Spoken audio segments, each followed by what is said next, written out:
اعوذ باللہ من الشیطان الرجیم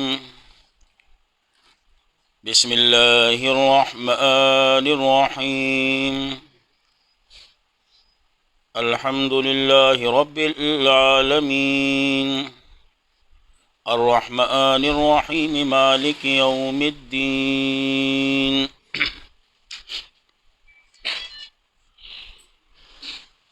سورت کا نام سورۃ الفاتحہ اور سورۃ فاتحہ کا تعلق مکی صورتوں کے ساتھ ہے۔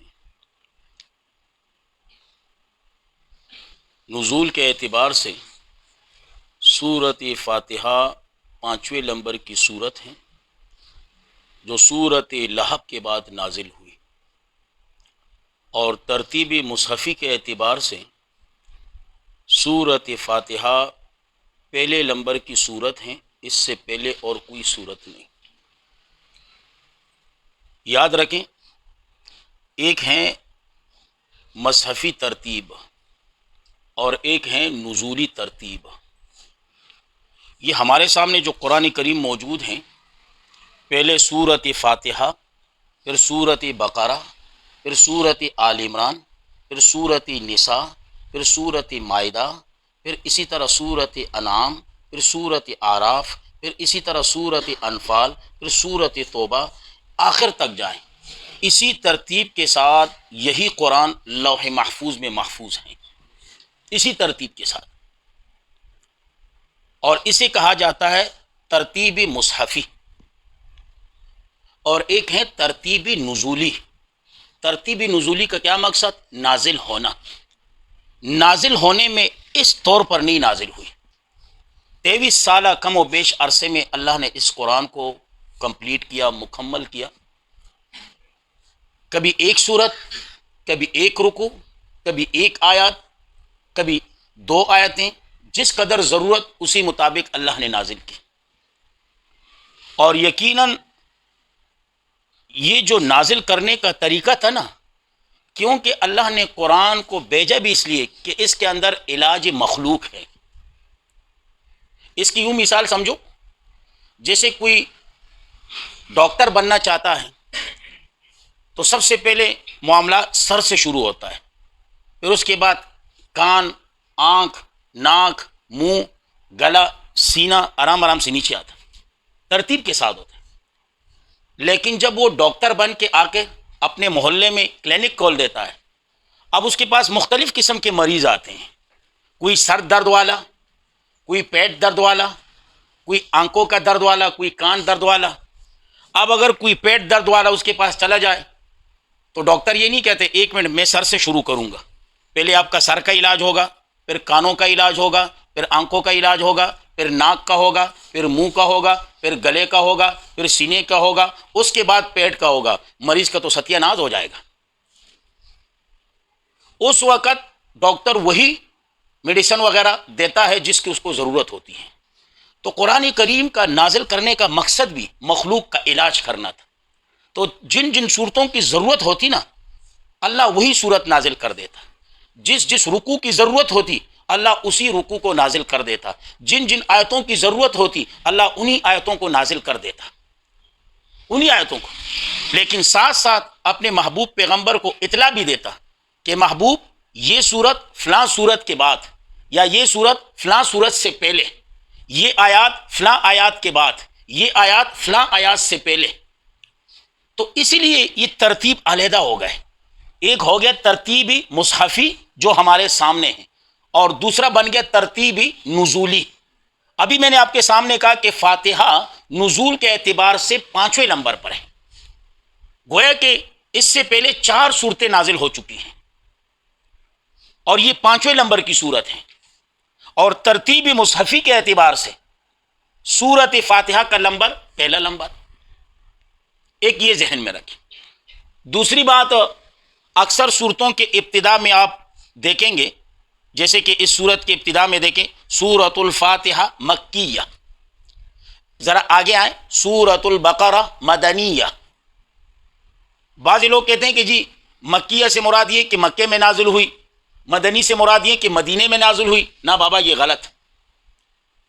یاد رکھیں مکی ہر اس صورت کو کہا جاتا ہے جو آپ صلی اللہ علیہ وسلم کے ہجرت سے پہلے نازل ہوئی ہو، چاہے جہاں پہ بھی نازل ہوئی ہو، لیکن آپ صلی اللہ علیہ وسلم کے ہجرت سے پہلے نازل ہوئی وہ مکی صورت کہلائے گی، اور مدنی وہ صورت کہلائے گی جو آپ صلی اللہ علیہ وسلم کے ہجرت کے بعد نازل ہوئی، چاہے وہ جہاں پر بھی نازل ہو، لیکن وہ کون سی صورت کہلائے گی؟ مدنی صورت، وہ مدنی صورت کہلائے گی۔ دو باتیں ہو گئی، ایک ترتیبی مصحفی اور ایک ترتیبی نزولی۔ اگر آپ سے کوئی پوچھے ان دونوں کا مقصد کیا تو بتا دینا جو ترتیب ہمارے سامنے ہے اسی ترتیب پر لوح محفوظ میں بھی، لیکن نازل ہونے کے معاملے میں اس ترتیب پہ نازل نہیں ہوا۔ اگر کوئی کہے کیوں نازل نہیں ہوا، کہو اس لیے کہ قرآن نازل کرنے کا مقصد مخلوق کا علاج کرنا تھا، تو جن جن صورتوں کی ضرورت ہوتی، جن جن آیتوں کی ضرورت ہوتی، جن جن رکوع کی ضرورت ہوتی، اللہ کریم انہی صورتوں کو، انہی آیتوں کو، انہی رکوع کو نازل کر دیتا۔ تو اس لیے یہ علیحدہ علیحدہ ہو گئے، ایک ترتیبی مصحفی اور دوسرا ترتیبی نزولی۔ اس کے بعد دوسری بات مکی اور مدنی۔ اگر کوئی پوچھے مکی کون سی صورت، آپ کہو ہر وہ صورت جو آپ صلی اللہ علیہ وسلم کے ہجرت سے پہلے نازل ہوئی، چاہے وہ جہاں پر بھی نازل ہو، لیکن وہ مکی صورت کہلائے گی، اور جو آپ صلی اللہ علیہ وسلم کے ہجرت کے بعد نازل ہوئی، چاہے جہاں پر بھی نازل ہو، وہ مدنی صورت کہلائے گی۔ صحیح ہے جی۔ تیسری بات ذہن میں یہ رکھنا ہے، سب سے پہلے آتا ہے سورت، نظر آ رہا ہے نا، سورت الفاتحہ۔ ہم اپنے اصطلاح میں کیا کہتے ہیں؟ سورت، سین کے ساتھ، سواد کے ساتھ نہیں۔ سواد کے ساتھ ہو تو چہرہ بن جائے گا، ہاں، اور سورت سین کے ساتھ، اس کا لغوی معنی ہے بلندی۔ لغوی معنی کیا ہے؟ بلندی۔ اور اصطلاح میں سورت کسے کہا جاتا ہے؟ علماء کرام بالخصوص تفسیر روح المانی والا وہ فرماتے ہیں سورت کے کیا معنی ہیں اصطلاح میں؟ ہی طائفۃ من القرآن، سورت قرآن کا وہ حصہ ہے جس کی ابتدا بھی ہو، جس کی انتہا بھی ہو، اسے کیا کہتے ہیں؟ سورت۔ صحیح ہے جی۔ سورت لغوی معنی بلندی، اصطلاحی معنی ہی طائفۃ من القرآن، یعنی قرآن کا وہ حصہ جس کا ابتدا بھی ہو اور جس کی انتہا بھی ہو، اسے کیا کہتے ہیں؟ سورت۔ بات سمجھ میں آ گئی جی؟ کتنے باتیں ہو گئی؟ 3 باتیں ہو گئی۔ اب چوتھی بات ذہن میں رکھیں، ہم جب بھی کوئی سورت شروع کریں گے انشاءاللہ، اگر اللہ نے چاہا، اللہ کے حکم اور توفیق سے، تو ہر سورت شروع کرنے سے پہلے 5 باتیں کریں گے۔ کتنی باتیں کریں گے؟ 5 باتیں ہم کریں گے۔ نمبر ایک جسے روابط بھی کہتے ہیں، مناسبت بھی کہتے ہیں، یعنی اس سورت کا پہلے والے سورت کے ساتھ ربط کیا ہے، مناسبت کیا ہے، جوڑ کیا ہے۔ جیسے کہ مثال کے طور پر سورت فاتحہ سے پہلے کوئی سورت نہیں، لہٰذا یہاں ربط نہیں بیان کریں گے، اس کی جگہ سورت فاتحہ کی فضیلت بیان کریں گے۔ اب دوسری سورت بقرہ ہے۔ اب سورت بقرہ اگر دیکھا جائے 87 نمبر سورت ہے نزول کے اعتبار سے، اور فاتحہ 5ویں نمبر سورت ہے، تو ہونا تو یہ چاہیے کہ 5 کے بعد 6 ہو۔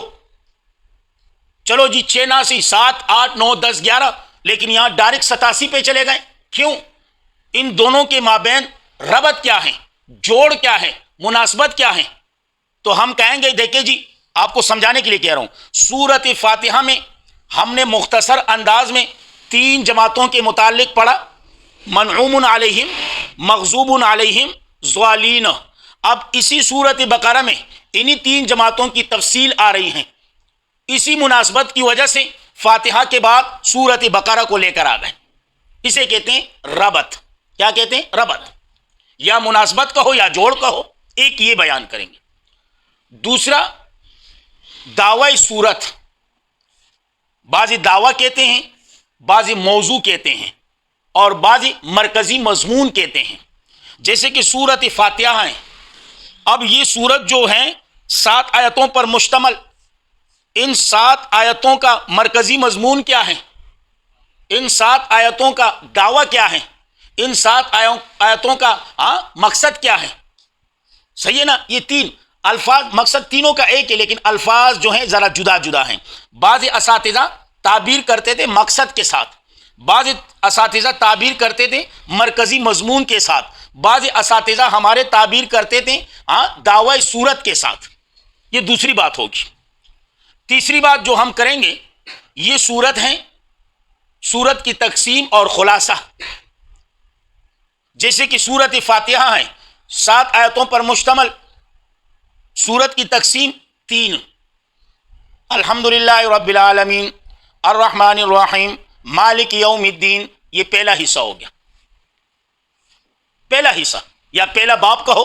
دوسرا ایاک نعبد و ایاک نستعین، یہ دوسرا حصہ ہو گیا. چوتھا حصہ، تیسرا حصہ اہدنا الصراط المستقیم صراط الذین انعمت علیہم غیر المغضوب علیہم ولا الضالین. اسے کہتے ہیں تقسیم. پھر انہی جو ابواب بن گئے یا حصے بن گئے، انہی حصوں کا، انہی ابواب کا خلاصہ کیا ہے آپ کو سمجھانے کے لیے یہ پہلا جو باب بن گیا کتنی آیتوں پر مشتمل ہے؟ 3 آیتوں پر. اب اس کا خلاصہ کیا ہے؟ ان 3 آیتوں کے اندر اللہ رب العزت کے 5 صفات. نمبر 1 اللہ، نمبر 2 رب، نمبر 3 رحمان، نمبر 4 رحیم، نمبر 5 مالک. ختم. یہی خلاصہ ہے. تو یاد رکھیں تیسری بات جو ہم سورت شروع کرنے سے پہلے کریں گے وہ کون سی بات ہوگی؟ سورت کا، یعنی سورت کے حصوں، کتنے حصے ہیں اور پھر اس حصوں کے اندر کتنے ابواب ہیں اور سورت کا خلاصہ. صحیح ہے نا؟ چوتھی بات جو ہم کریں گے، سورت کے امتیازات. امتیازات کسے کہا جاتا ہے؟ ایک بات ہو جو صرف اور صرف اس سورت کے اندر ہو، باقی صورتوں میں نہ ہو، اسے کہتے ہیں امتیاز. یا جس انداز میں اس سورت کے اندر موجود ہو اسی انداز میں کسی اور سورت کے اندر نہ ہو، اسے کہا جاتا ہے امتیاز. جیسے کہ مثال کے طور پر آپ لوگوں کے سمجھانے کے لیے بنی اسرائیل کا مشہور واقعہ جسے ذبح البقرہ کہا جاتا ہے، پورا قرآن اٹھا کے دیکھیں آپ کو کہیں نہیں ملے گا سوائے سورت فاتحہ میں. تو یہی واقعہ سورت بقرہ کے امتیازوں میں سے ایک امتیاز بن گیا. اسی طرح پورا قرآن اٹھا کے دیکھیں آپ کو تو یہ ملے گا کہ شیطان آپ کا دشمن ہے، لیکن یہ آپ کو نہیں ملے گا کہ اسی شیطان کو یعنی دشمن بنا لو، اسے دشمن پکڑو، دشمن جانو. تو یہی انداز اگر آپ کو ملے گا تو صرف سورت فاتر میں ملے گا. تو یہی بات جو ہے سورت فاتر کے امتیازوں میں سے ایک امتیاز ہو جائے گی، اسے کہتے ہیں امتیاز. صحیح ہے نا جی؟ 5ویں بات مشکلات. سورت کے اندر مشکلات بھی آ جاتے ہیں. لفظ ایک ہوتا ہے، معنی کئی زیادہ ہوتے ہیں. جیسے کہ مثال کے طور پر اب یہ آ گیا یخادعون اللہ والذین آمنوا. اب لفظی معنی کیا ہے؟ بالکل آسان ہے. یخادعون اللہ، دھوکہ دیتے ہیں اللہ کو. اب اللہ کو دھوکہ دیا جاتا ہے؟ اللہ کو دھوکہ دینا. تو یہاں پر پھر ہم توجیحات کریں گے کہ دیکھیں جی یخادعون اللہ والذین، یہ واو جو ہیں اس کو کہا جاتا ہے عطف تفسیر. اور عطف تفسیر کا کام کیا ہے؟ اپنے ماقبل یعنی پہلے والے جملے کی وضاحت کرنا. اب یہاں پہ کہہ رہے یخادعون اللہ، دھوکہ دیتے ہیں اللہ کو. ارے اللہ کو کہا نانا، والذین آمنوا، ایمان والوں کو. اب ایمان والوں کو کیوں دھوکہ دیا جا رہا ہے؟ ایمان کی وجہ سے. ان کا ایمان کس پر ہے؟ اللہ پر. تو گویا یہ دھوکہ کس کے ساتھ ہو گیا؟ اللہ کے ساتھ ہو گیا. یا دوسری توجہ یہ کریں گے یخادعون اللہ، یخادعون کے بعد اور اس میں اللہ سے پہلے لفظ رسول کو نکالیں گے اور معنی کریں گے یخادعون رسول اللہ، دھوکہ دیتے ہیں اللہ کے رسول کو. صحیح بشر ہے.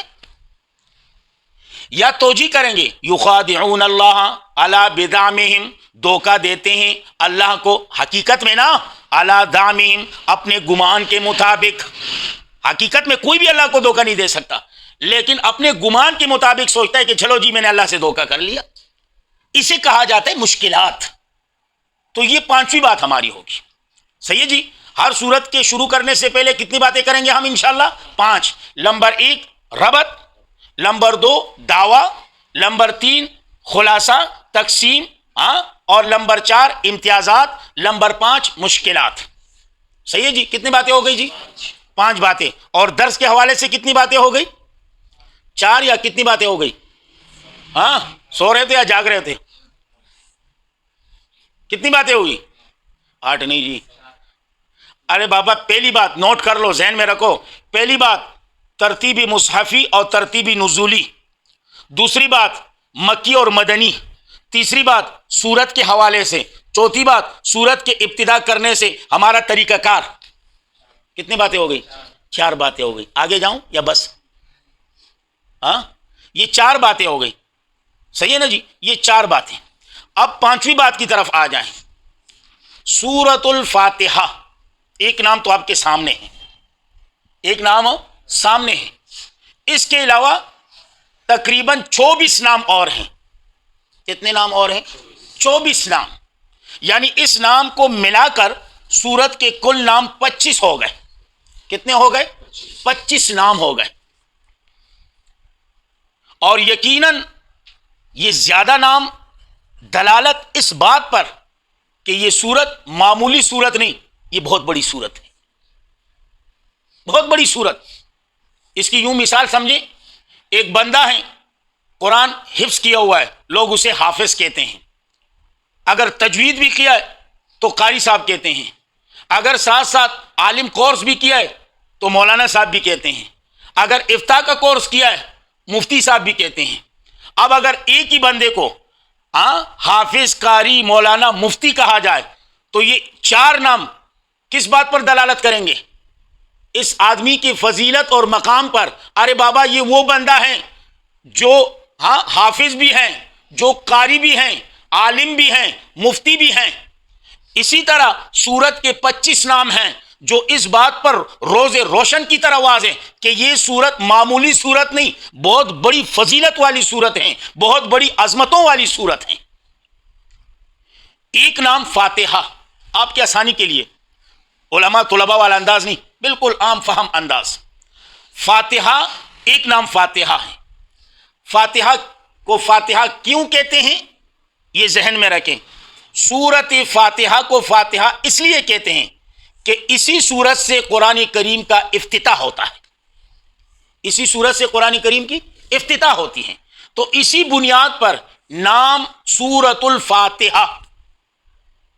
دوسرا نام سورت صلاۃ. سورت صلاۃ. سورت صلاۃ کیوں کہتے ہیں؟ اس لیے کہا جاتا ہے کہ یہ ہر نماز کی ہر رکعت میں پڑھی جانے والی سورت ہے. ہر نماز، چاہے فرض ہو، چاہے سنت ہو، چاہے واجب ہو، جو بھی ہو، ہر نماز کے ہر رکعت میں یہ سورت پڑھی جاتی ہیں. اسی مناسبت کی وجہ سے اس کا نام پڑ گیا سورت صلاۃ. کیا پڑ گیا جی؟ سورت صلاۃ. صحیح ہے نا جی؟ تیسرا نام جو ہے اس کا ام الکتاب. ام الکتاب. ام کا معنی ہے خلاصہ، اور بھی کئی معنی، مغز وغیرہ وغیرہ وغیرہ، وہ علماء طلباء کی باتیں، میں اس کی طرف نہیں جاؤں گا. میں صرف موٹی موٹی باتیں آپ کے سامنے رکھوں گا. ام کہا جاتا ہے خلاصے کو. کس کو کہا جاتا ہے؟ خلاصہ. اور کتاب بمانا کتاب. گویا کہ یہ سورت جو ہے نا ام الکتاب ہیں. تمام کتابوں کا خلاصہ اسی سورت کے اندر ہے. تمام کتابوں کا خلاصہ کس انداز میں؟ یاد رکھیں، آسمانی بڑی کتابیں کتنی ہیں؟ 4. صحائف وغیرہ کتنے ہیں؟ 100. کتنے ہیں جی؟ 100. اب 100 صحیفوں کا اور 3 بڑوں کتابوں کا خلاصہ و نچوڑ قرآن کریم کے اندر. کس کے اندر ہے؟ قرآن کریم مضامین کے اعتبار سے 4 حصوں پر تقسیم ہے. کتنے حصوں پر تقسیم ہے؟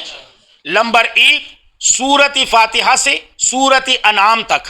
لیکن یاد رکھیں سورت انعام داخل نہیں، سورت مائدہ کے آخر تک. صحیح ہے نا جی؟ یہ پہلا حصہ ہے. دوسرا حصہ سورت انعام سے لے کر سورت کہف تک.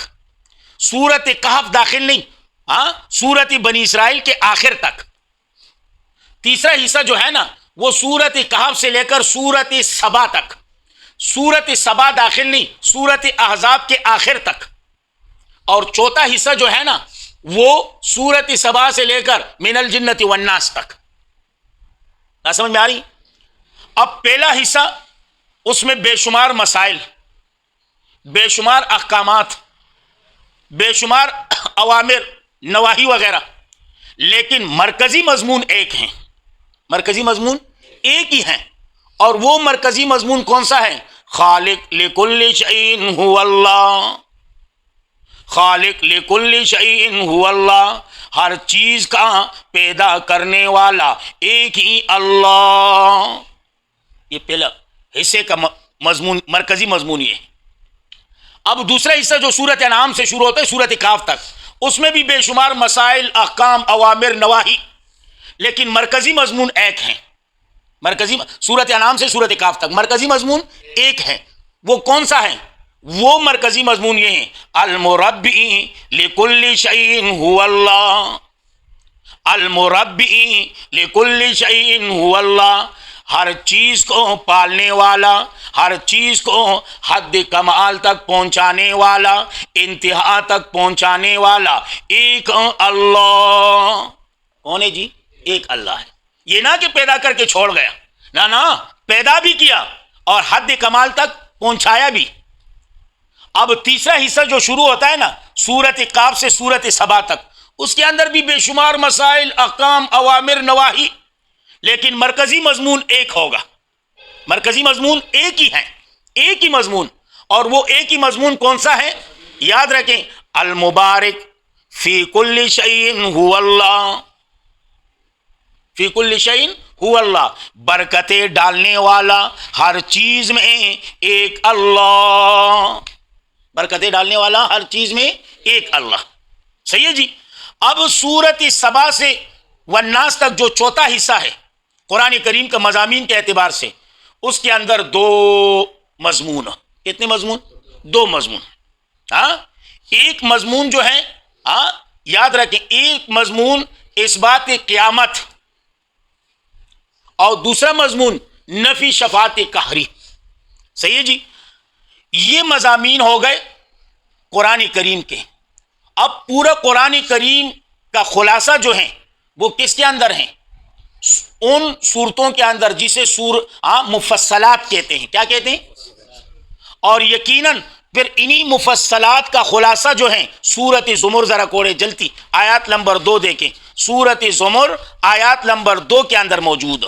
جلتی جی، سورت زمر آیات نمبر 2 کے اندر